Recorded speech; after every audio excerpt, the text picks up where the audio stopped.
আমার সাথে কারা কারা আছেন দেখি, হাত তুলুন দেখি। তাহলে আজকে তো আমি জিতবো মনে হচ্ছে, তাই তো? আর দাদারা আমার সাথে আছেন তো? হ্যাঁ, আজকে আমিই জিতবো। আচ্ছা, দেখা যাক। মা বোনেরা মানে আমার সাথে আছেন তো, তাই জন্য আমি এখানে মা বোনেদের দল বেশি, ওই জন্য আমি আজকে জিতে যাব, বুঝলে? তো শুরু করা যাক। তো এই গজলের মধ্যে অনেক কথাবার্তা আছে, তো সেই কথাবার্তাগুলি আপনারা শুনবেন। তো এই গজলের গাওয়ার কি মেন উদ্দেশ্য সেটা আমরা শেষের দিকে বলবো ইনশাল্লাহ। আর আমাদের এই গজলটি ইউটিউবে 3 কোটি ভিউস হয়েছে, তো সেই গজলটি পরিবেশন করে শোনাবো। তো আমাদের গ্রাম বাংলায় প্রত্যেকটা পরিবারে একটা না একটা ঝগড়া সবসময় লেগেই থাকে। আচ্ছা ফিরোজ, তুমি বলো তো এই ঝগড়াটা কাদের জন্য হয়? মায়েদের জন্য নাকি ছেলেদের জন্য? আমি তো এক কথাই বলবো, এসব মা বোনদের জন্য ঝগড়া। কি বলেন দাদারা? মা বোনদের জন্য ঝগড়াটা হয় তো? দেখো, আচ্ছা, আমি তো বলবো এইসব ছেলেদের জন্য ঝগড়া হয়। আমি তোমার সাক্ষী প্রমাণ দেখাবো যে মা বোনদের জন্য ঝগড়া হয়। তুমি কি আচ্ছা, বলছো বলো? আমি তোমার আসল সাক্ষী দিচ্ছি। দেখো, যে মা 10 মাস 10 দিন গর্ভে রেখে সেই সন্তানকে এত বড় করলো, তাহলে কোনো মা কি চায় যে সন্তানের খারাপ হোক? কোনো মা চায় না। সব মারা চায় যে সন্তানের কিভাবে ভালো হয়। আমি একটা কথা বলবো, বলো। তুমি অত বক বক না করে মা কি চায় না চায় সেটা তুমি সুরের মাধ্যমে বলো, তারপর আমি সুরের মাধ্যমে বলছি। তাই আমি সুরে বলছি, শোনো। মা খায় শুকনো রুটি বিবি বিরানি, মা খায় শুকনো রুটি বিবি বিরানি, আরে মা খায় শুকনো রুটি বিবি বিরানি, ছেলেরে তোর চোখে কি পড়েছে জানি। আর শোন বলি রে খোকা, আর শোন বলি রে খোকা, তোর দৌলতে লাগবে পোকা। আর শোন বলি রে খোকা, তোর দৌলতে লাগবে পোকা। আচ্ছা দাদারা, আমি কি হেরে যাব? হ্যাঁ, গজল শুরু না হতে হতে দৌলতে পোকা ফেলে দিচ্ছে। আচ্ছা দাদারা, আপনারা একটু বিচারটা করেন তো। আমার মা আমার ঘরে বসে খায়, সে নাই খাক, মা হয় জন্ম দিয়েছে কত কি বলে, সে নাই খাক আমার মা হয়, কিন্তু আমার মা আমার ছেলে পুলের এক নজরে দেখতে পারবে না। আর আমার বোনের ছেলে পুলে যখনই আসবে, আমার মা তখন কত সুর বের হয়, বাপরে বাপ। নাতি ময়না কাকা তুয়া কোথায় ছিলি বাপ? তাই আপনারা একটু বিচারটা করুন। আচ্ছা মা বোনেরা, আপনারা বিচার করুন তো। আমি আমার নাতি পুতিদের আদর করে বলতে পারি না নাতি ময়না কাকা তুয়া? আরে তাতে তোমার হিংসা? আমার হিংসা নয়, তুমি আমার খাবে, আমার পাঁচ দেবে, ওর আমার ছেলে পুলে দেখতে পারবে না, তোমার একই বিচার। আচ্ছা তুমি সুরে বলো। তাই আমি বলছি, তুমি শোনো। ও মা, তুই মেয়ের ছেলে দেখলে কত আদর করবি, ও মা তুই মেয়ের ছেলে দেখলে কত আদর করবি, আর আমার ছেলে দেখলে কেন জ্বলে মরবি। ও মারে তোর মাথা মোটা, ও মারে তোর মাথা মোটা, তোর বউকে তুই দিসি রে খোটা। ও মারে তোর মাথা মোটা, তোর বউকে তুই দিসি রে খোটা। এ ছেলে বলে কি আমার নাকি মাথা মোটা? এসব কি সহ্য করা যায় বলুন তো? আচ্ছা মা বোনেরা, আপনারাই বিচার করবেন কার মাথা মোটা, এখানে প্রমাণ এসে যাবে। তো বৃদ্ধা মা সারাদিন খেটে খেটে মরে চাকরানির মতো, আর ওর বউ সারাদিন ঘুরে বেড়ায় রাজরানীর মতো। ওর শাশুড়ি আসলে কত রকম ভাবে যত্নবান করে, কিন্তু এই বৃদ্ধা মাকে ঠান্ডার রাতে বারান্দায় ঘুমাতে দেয়। তাহলে আপনারা বলুন কার মাথা মোটা? আচ্ছা তুমি সুরে বলো। তাই আমি সুরে বলছি, শোনো। বলো। মাকে তুই বুড়ি বলিস, শাশুড়ির বলিস আম্মা, তার আবার কত ফটফটানি। আরে মাকে তুই বুড়ি বলিস, শাশুড়ির বলিস আম্মা, শাশুড়ি খাটে থাকে মায়ের ছেঁড়া বিছানা, আর বিবি তোর ঘুরে বেড়াই যেন সে রাজরানী, বিবি তোর ঘুরে বেড়াই যেন সে রাজরানী, আর বৃদ্ধা মা খেটে মরে যেন সে চাকরানি। একদিন তুই পাবি রে ধোকা, একদিন তুই পাবি রে ধোকা, তোর দৌলতে লাগবে পোকা। আর শোন বলি রে খোকা, তোর দৌলতে লাগবে পোকা। আচ্ছা দাদারা, আমি কি হেরে যাব? হ্যাঁ, এত ঘন ঘন দৌলতে পোকা ফেলে দিচ্ছে, দেখি একবার তাকবীর দাও, দেখে নারায়ে তাকবীর। মাশাআল্লাহ, এই আওয়াজকে তো অত সহজে হার মানা যায় না। আচ্ছা তুমি কি বলছো? আচ্ছা দাদারা, আপনারা একটু বিচারটা করেন তো। আমার মা যদি বুড়ি হয়ে যায় তাহলে আমি কি বলবো? আমার মাথার মানে মাথার চুল আর একটাও আর কালো নেই, সব পেকে সম্পাপড়ি হয়ে গেছে, আর আমার শাশুড়ি এখন ফুলিও। তাহলে কথাবার্তার ছিঁড়ে দেখেছো? মা যদি বুড়ি হয়ে যায়, মার মাথার চুল যদি পেকে যায়, তাহলে আপনারা মাকে কি বুড়ি বলে ডাকেন? আর আমি আমার শাশুড়ির কি বলে ডাকি তুমি কি শুনবে? কি বলে ডাকো? আমি আমার শাশুড়ির বলি মম। কথাবার্তার ছিঁড়ে দেখো, শাশুড়ির বলে নাকি মম, আর নিজের জননী মাকে আজ বলছে বুড়ি। হ্যাঁ তুমি কি বলো না, আমি আমার শাশুড়ির খুব ভালোবাসি তো, ওই জন্য আমি মম ছাড়া ডাকতে পারি না। আচ্ছা, বর্তমানে ছেলেরা কেমন জানেন? এদিকে বৃদ্ধা মাকে শুকনো রুটি খাওয়ায়, আর ওইদিকে শাশুড়িকে পালকি করে ঘোরায়। আর আমার মা সারাদিন আমার বইয়ের পিছন খিটির খিটির করবে, কেন জানেন? কারণ গরিবের মাইয়া পণ আনতে পারিনি। আমার মার ইচ্ছা ছিল যে ওর ভাইজির বিয়ে করে ধুমধাম করে পনের টাকা লুটবো। আচ্ছা বলেন তো এটা কি ঠিক? তাই আমি বলছি তুমি শোনো। বলো। ও মা সারাদিন খিটির খিটির কেন বলো করিস? ও মা সারাদিন খিটির খিটির কেন বলো করিস? পায়ে পায়ে বউকে কেন ভুল ধরিস? আমার ছপু এত ভালো করিস তাহার বদনাম। ও মা আমার ছপু এত ভালো করিস তাহার বদনাম। আর না হয় গরিবের মাইয়া দিতে পারিনি পণ, তোরও ভাইজির বিয়ে করিনি বেটা।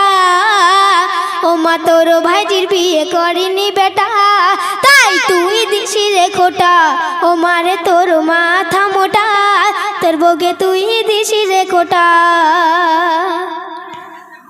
এ কাকে আমি গর্ভে ধরলাম, কত কষ্ট করে লালন পালন করেছি, আর বিয়ের পর বউকে পেয়ে মাকে ভুলে গিয়েছে। ও যখন মানে আমি কোথায় আছি, কি করছি, কি খাচ্ছি, কোনো দিন খোঁজ খবর নেয় না। আরও বলছি, ও শালার বিয়ে হয়েছে, মোটর সাইকেল গিফট করেছে, আর ও শালির বিয়েতে ঝুমকো পাশা আরও কত কিনা দিয়েছে, তো সে না দিক, কিন্তু ওর একটি মাত্র ছোট্ট বোন, তার কোনো দিন ঈদে চাঁদে একটু ছোলা চিনি পর্যন্ত দিয়ে আসতে যায় না। আর এদিকে তো বৃদ্ধা মায়ের গায়ে ছেঁড়া কাপড় পরে আছে। তাহলে আচ্ছা তুমি সুরে বলো। তাই আমি বলছি, শোনো। বলো। শালির বিয়ে দিলে তুই মোটর সাইকেল গাড়ি, শালির বিয়ে দিলে তুই মোটর সাইকেল গাড়ি, ঈদে চাঁদে দেশে না রে বোনের একটি শাড়ি। আর শুনলাম আবার ঝুমকো পাশা শালির তুই দিলি, শুনলাম আবার ঝুমকো পাশা শালির তুই দিলি, মায়ের রঙে ছেঁড়া কাপড় সতর তালি। একদিন তুই বুঝবি বোকা, একদিন তুই বুঝবি বোকা, তোর দৌলতে লাগবে বোকা। আর শোন বলি রে খোকা, তোর দৌলতে লাগবে পোকা। জানেন না বোনেরা, আমি আমার মার সাথে তার মানে আমি আর পারলাম না। আমি বিদেশ থেকে হাজার হাজার টাকা পাঠিয়েছি মার শাড়ি চুনি কেনার জন্য, উনের ছোলা চিনি পাঠানোর জন্য। আর আজ মা তুমি এতগুলো লোকের সামনে আমাকে এরকম ভাবে অপমান করছো? তুমি কি সত্যি কথা বলছো? ও যে বলছে ও বিদেশ থেকে টাকা পাঠাতো, আরে সে টাকা কি আমি নিজের চোখে দেখেছি না? ওই দেখ কি বলে। আচ্ছা তুমি বলো, ও যখন বিদেশে থাকতো, ও বিদেশ থেকে টাকা পাঠাতো ওর বউয়ের অ্যাকাউন্টে, আর ওর বউ সে টাকাগুলো শাড়ি চুড়ি কিনে সব বাপের বাড়ি পাচার, আর এদিকে বৃদ্ধা মা শুকনো রুটি খেয়ে পড়ে আছে, সেই দিকে তোমার কোনো চোখ নেই। এই যে আপনাদের সামনে নাকে কাঁদলো, শুকনো রুটি খেয়ে পড়ে আছে, এইটা শুধু আপনাদের সামনে বলে নয়, প্রত্যেকটা প্রোগ্রামে এরকম নাকে কাঁদে। আর এটা আপনাদের সামনে বলে নয়, আমাদের কলমিখালি এলাকায় যদি গিয়ে একবার বলা যায় যে নাকে কাঁদে নিয়ে আর বউ জ্বালানি কে, বলে ফিরোজের মা। এতটা বউ জ্বালানি। আচ্ছা আল্লাহ বিচার করবে, তুমি শুনে বলো। তাই বলছি তুমি শোনো। ও মা সবাই জানে মা গো তুই বড় বউ জ্বালালি, ও মা সবাই জানে মা গো তুই বড় বউ জ্বালানি, কথায় কথায় চোখের পানি ফেলে করিস না কামি, তরকারিতে নুন ঢেলে বউকে করিস দোষী। আর আমার বউ যদি তরকারি ঠিক রাঁধে তাও আর কাল দেয়নি মা, তরকারিতে নুন ঢেলে বউকে দোষী করবে, এতটা বউ জ্বালানি। তাই বলছি তুমি শোনো। বলো। তরকারিতে নুন ঢেলে বউকে করিস দোষী, ও মা তরকারিতে নুন ঢেলে বউকে করিস দোষী, বিপির গায়ে হাত দিলে মা হয় বড় খুশি। কখনো তুই কখনো তুই কখনো তুই মারিস ঝাঁটা, ও মা কখনো তুই মারিস ঝাঁটা, তোর বউকে তুই দিসি রে খোটা, ও মারে তোর মাথা মোটা, তোর বউকে তুই দিসি রে খোটা। সত্যি আজ আমি বুঝতে পারছি এই ছেলেকে মানুষ করে আমি বহুত বড় ভুল করেছি। ও এটা বলতে চাইছে যে ওর মায়ের গর্ভ থেকে হয়নি, ও শাশুড়ির গর্ভ থেকে হয়েছে। ও এটাই বলতে চাইছে, ও যখন মানে তুমি যখন ছোট ছিলে তোমার কত কষ্ট করে লালন পালন করেছি তুমি কি জানো? বলো। ও যখন ছোট ছিল আমি এক জায়গায় বসে ভাত খাচ্ছি, ও আমার পাশে বসে খেলছে, তো খেলতে খেলতে পায়খানা করে দিয়েছে, তো সেই পায়খানা 2-3 ফোঁটা আমার ভাতের মধ্যে চলে গিয়েছিল, সেই শুদ্ধ ভাত আমি খেয়ে নিয়েছিলাম। তখন তুমি কোথায় ছিলে? তখন আমি ছোট ছিলাম। এ কি জাতির মা তুমি? তখন তুমি ছোট ছিলে, আর বড় হয়ে এই মায়ের সাথে কি দুর্ব্যবহার হচ্ছে। কি ব্যাপার হচ্ছে? একটু নয় ঝগড়া করা হচ্ছে। আচ্ছা তুমি সুরে বলো দেখি। আরও একটা কথা বলে শোনো বাপ, তুমি যেখানেই যাবে এই মায়ের মতো আপন কাউকে পাবে না। কি বলে? আমার জল জমা শাশুড়ি এখনো বেঁচে আছে, আমার মম। সেই ঘুরে ফিরে শাশুড়ি, তার মানে নিশ্চয় এর ওষুধ করেছে, এর ওষুধ করে ঘুরিয়ে নিয়েছে, এর গুণ তাবিজ করে মানে মায়ের দিকে আর মন রাখেনি। তুমি সুরে বলো দেখি। তাই বলছি শোনো, বিয়ে করে কেন তুই এত করিস ফুরিতে, বিয়ে করে কেন তুই এত করিস ফুরিতে, বেবি তোর জুটলো রে যেন কালির মূর্তি, আর গাটের টাকায় খরচ করে পেলি এই বেবি, গাটের টাকায় খরচ করে পেলি এই বেবি, দুল দিলি ফুল দিলি দিলি নাক চাবি, তার হাতে কান ছিল ফাঁকা, তার হাতে কান ছিল ফাঁকা, তোর দৌলতে লাগবে পোকা, আর শোন বলি রে খোকা, তোর দৌলতে লাগবে পোকা। শোনো মা, তোমাকে একটা বহুত শিক্ষামূলক কথা বলে যাচ্ছি। তুমি যে বলছো কালো মূর্তির মতন মেয়েকে বিয়ে করেছি, তাই তো? কথাই বলে না গঙ্গার জল ঘোলা ভালো, জাতের মেয়ে কালো ভালো। তুমি যে বলছো কালো কালো, তুমি আমার একটা প্রশ্নের উত্তর দাও দেখি। এই বর্তমান সময়ে কোন মেয়ে আমার কালো আছে তুমি আমার দেখাও দেখি। কেন কোনো মেয়ে কালো নেই? তুমি তো আজব কথা বলছো। তাও 100-র মধ্যে যদি একটা থেকে থাকি, তারা কি বলে তুমি কি জানো? কি বলে? বলে আরে আমি কালো, তাতে কি আছে, স্কিন লাইট উঠেছে তো, স্কিন লাইটে একবার ডুববে না রো ব্যাস কারবার শেষ, ধরতে সাদা। তোমার ওই বউ ছোপুরা তাহলে ওই স্কিন লাইট মেকে তালি সাজা হচ্ছে। মাকে মাঝে সাজে মাকে। আচ্ছা তুমি সুরে বলো। বলছি তুমি শোনো, গঙ্গা জল ঘোলা ভালো, জাতের মেয়ে কালো, ও মা গঙ্গা জল ঘোলা ভালো, জাতের মেয়ে কালো, কালো মেয়ে হলেও তার গুণ অনেক ভালো, যদিও তোর ভাইজি ছিল রে ফরসা, ও মা যদিও তোর ভাইজি ছিল রে ফরসা, কিন্তু তার দিয়ে কোনো আমার ছিল না ভরসা, তোর ভাই দিত অনেক টাকা, ও মা তোর ভাই দিত অনেক টাকা, আমাকে দিত খোটা, ও মারে তোর মাথা মোটা, তোর বউকে তুই দিছি রে খোটা। ও যখন বাজারে যায় আমি বলি হ্যাঁ রে বাপ, তুই যেখানে বাজারে যাচ্ছিস আমার জন্য 2 টাকার পান সুপারি নিয়ে আসিস। কেন নিয়ে আসবে? ওর বইয়ের জন্য চানা ফুচকা আনা বন্ধ নেই। আমি যদি বলি বাপ মাত্র 2 টাকার পান সুপারি নিয়ে আসিস, ও জীবনে নিয়ে আসবে না। আচ্ছা দাদারা, আপনারা একটু বিচারটা করেন তো, 2 টাকাটা বড় কথা নয়, আমার মাত্রার মানে যত রসগোল্লা রস মিঠে এনে দিনে কেন, আজ খাবে কাল ফজরে উঠে কি বলবে জানেন? যে ফিরোজ তুমি যে আমার রসগোল্লাটা এনে দিয়েছিলে না, মিষ্টি ছিল না, রসগোল্লা মিষ্টি ছিল না। আর আমার মার আদরের জামাই, সোহাগিনী জামাই যদি 2 টাকাওয়ালা একটা বিড়ির প্যাকেট এনে দেওয়া যায়, সারা জীবন মনে রাখবো। কি বলে জানেন? যে জামাই তুমি যে আমার বিড়িটা এনে দিয়েছিলে না, বহুত ধোঁয়া ছিল। সেরকম মাথার তার কেটেছে দেখেছ? মেয়েরা কোনোদিন বিড়ি খায়? ওই দেখ, মেয়েরা বিড়ি খায় না। আমাদের ওই পাড়ে ছোপুরা নামের একটা মেয়ে, সে এরকম করে ধরবে যেন বকমল থেকে যেন ধোয়া বেরোচ্ছে বেরোচ্ছে বেরোচ্ছে, ধোয়া শেষ হয় না। আচ্ছা তাই আমি বলছি শোনো, বলো। ভালোবেসে মানুষ করে ভুল যে করেছি, আজ তার ফল আমি পেয়ে যাচ্ছি। ভালোবেসে মানুষ করে ভুল যে করেছি, বিয়ের পরে তুই তোর মাকে ভুলে গিয়েছিস। আর যে ছেলে বিয়ের আগে খাওয়াতো গালে গালে, যে ছেলে বিয়ের আগে খাওয়াতো গালে গালে, আর সে এখন ঘুরঘুর করে বউয়েরা চলে, এ হাল একদিন পাবি রে দেখা। শোনো বাপ, তুমি যে আমার মায়ের সাথে, তোমার মায়ের সাথে এরকম দুর্ব্যবহার করছো, তুমি যখন আমার মতো বয়সে আসবে সেই সময় এ হাল তুমি ঘুরে পাবে।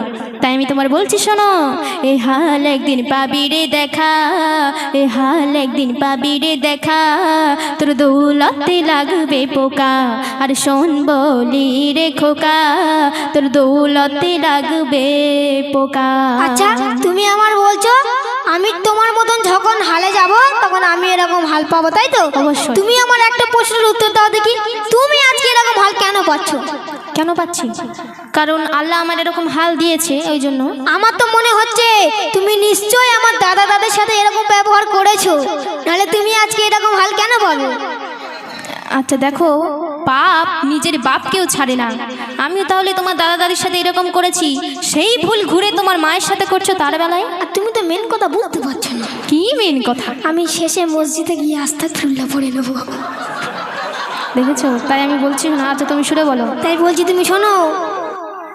আমার দাদা দাদির সাথে করলে কত চালাকি, ও মা আমার দাদা দাদির সাথে করলে কত চালাকি, এখন মা বুঝে দেখ তার এখন জ্বালাকি। কাল তুমি শাশুড়ি আজ তুমি আছো বউ, ও মা কাল তুমি শাশুড়ি আজ তুমি আছো বউ। আর এমএ হান্নান বলে ভুল করো না এমন কেউ, সংসারে কে দিও না কাটা, তবে সুখী হবে মা ও বেটা। সংসারে কেউ দিও না কাটা, সুখী হবে মা ও বেটা।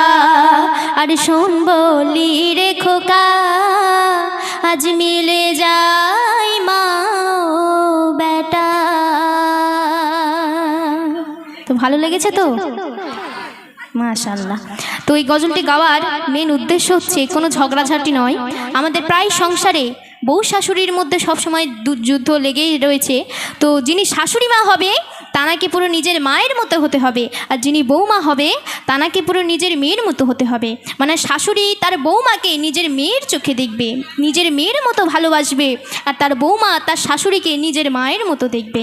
তাহলে পুরো সংসারটা সুখের সংসার হয়ে যাবে। আর ছেলেকে কেমন হতে হবে? কেন ছেলেকে আমার মতন হতে হবে? রসগোল্লা এনে বইয়ের খাওয়াবো।